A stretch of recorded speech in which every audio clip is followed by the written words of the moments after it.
जी तनुज जी, ये बताइए इस वक्त जैसे जनवरी में 12% जीएसटी लगी है टेक्सटाइल पे और बाकी जूता चप्पल और जिन पे 5% चल रही थी जी, तो उसके बारे में क्या कहेंगे?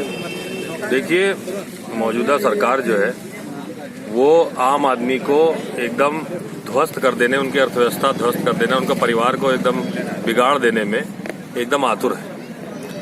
अब कपड़े पे, जूते चप्पल पे, ये सब रोजमर्रा के इस्तेमाल की चीज है, इस पे 12% जीएसटी किसी भी एंगल से नहीं होना चाहिए।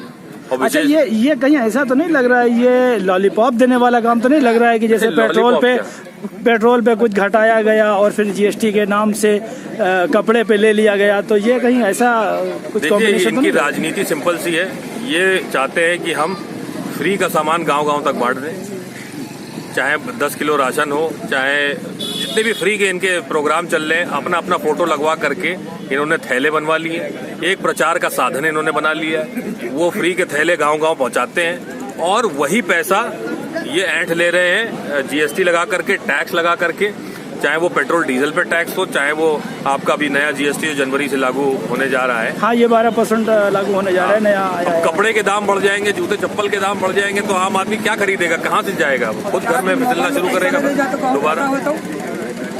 और ये इसी क्रम में आगे बढ़ते हुए इन्होंने इस वक्त सारे जो मोबाइल रिचार्ज थे वो सब महंगे हो गए और इन कंपनियों से सरकार का कैसा क्या रहता है? ये देखिए, जब जियो आया था माननीय मोदी जी की सरकार में लागू हुआ था, इनकी सरकार में सबसे पहले इन्होंने कहा कि सब कुछ फ्री है, आउटगोइंग इनकमिंग मैसेज सब फ्री है, दिन का 1 GB भी फ्री है। फ्री से इन्होंने शुरू किया, धीरे धीरे ये 300 रुपए, 150, 200 रुपए पे आए और अब ये हालात हैं कि महीने में कैलेंडर में तो 30-31 दिन होते हैं, लेकिन इनके महीने में 28 ही दिन होते हैं। एक साल में 12 महीने होते हैं, इनके एक साल में 13 महीने हो गए हैं अब।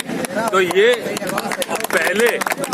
पहले जो है जब आपका रिचार्ज आप एक बार करा देते थे तो पैसा भी खत्म हो जाता था, लेकिन बाहर से फोन आ जाता था।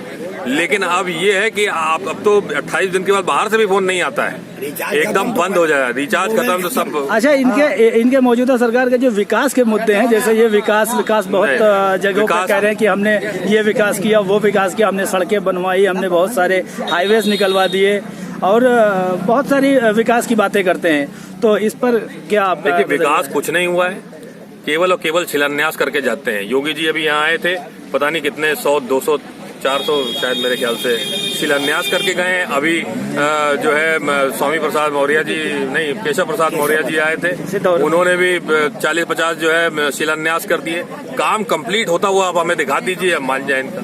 बाकी जो हाईवे की बात करते हैं और बड़े बड़े रोडों की बात करते हैं, ये तो कई सालों से पास हो चुका था, इस पे काम इनकी सरकार आने से पहले शुरू हो चुका था, तो इनका कोई योगदान उसमें नहीं है। लेकिन ये जो शिलान्यास किए वो काम पूरे करके दिखा दें। यानी आपको लगता है कि सरकार नाम किसी और का और काम किसी और का? सीधी बात है, विकास का इनका कोई मंशा ही नहीं थी, न आम आदमी के लिए कुछ करने की इनकी मंशा थी। केवल और केवल समाज को धर्म के नाम पर या जात के नाम पर बांटो और राज करो वाली नीति को ये लेकर के, अंग्रेजों वाली, और वही नीति को लेकर के आगे बढ़ने हैं। और इनका जब अगर ये इलेक्शन जीत जाए तो बहुत बढ़िया, वाह वाह, और ना जीते तो फिर टैक्स कम करो, दाम कम कर दो, तब यही इनकी नीति है।